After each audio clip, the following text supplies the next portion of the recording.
Witam was moi roztomili. Dawno żech nie nagrywała, bo nie miała czasu.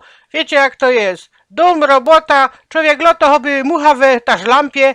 No ale już jak się w końcu zmobilizowała i wyda nagrywać, jak ją moja kariera życiowo naczła.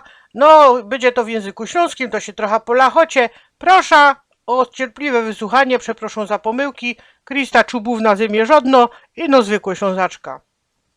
Jak Johanka we srogiej hucie robiła? Jak ja skończyła liceum, od razu szukała roboty.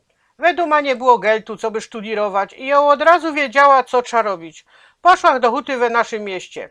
Tako frela ze srogim kokiem mi powiedziała: dziołcha, a co ty umiesz? A ja powiedziała: poprawdzie to na razie nic, bo ino szkoła skończyła, a świadectwo ze czerwonym piskiem mam, no to chyba, że nie jest głupio. Ona się ośmiała i spytała, czy poradzam rachować. I to dobrze. Powiedziała, co bych jechała do Długotpola Zdrój we Ponikwie, bo nasza huta miała tam dom wczasowy i wpierony kempingów. Miałach być tam intendentem. No i pojechałach. Jo, działchał 18 lat staro. We ośrodku robiła tako pani Iryna. Ona mi fez pomagała, ona była do mnie jak moja matulka. Nie kazała mi się tropić i wszystko richtig szło okej. Był tam kierowca Janek, a potem Irek, oba ze huty. Łoni byli poczytnie każdy, zawdy ze mną kierowca jeździł po żymły i chleb i wszelki futer, mięso, wuszty i warzywa.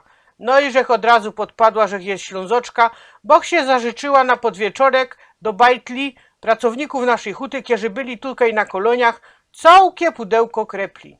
Sprzedawaczka we Byszczycy Kłodzkiej blank nie mogła pojąć, co jo chca, a kiedyś powiedziała, że nie ma kołoczków, a ja jej pokazała ręką, że są, a ona mi na to, że to drożdżówki. A go dają, że podróże kształcą, a pieronie jasny nie nauczyli się tukej naszej gotki.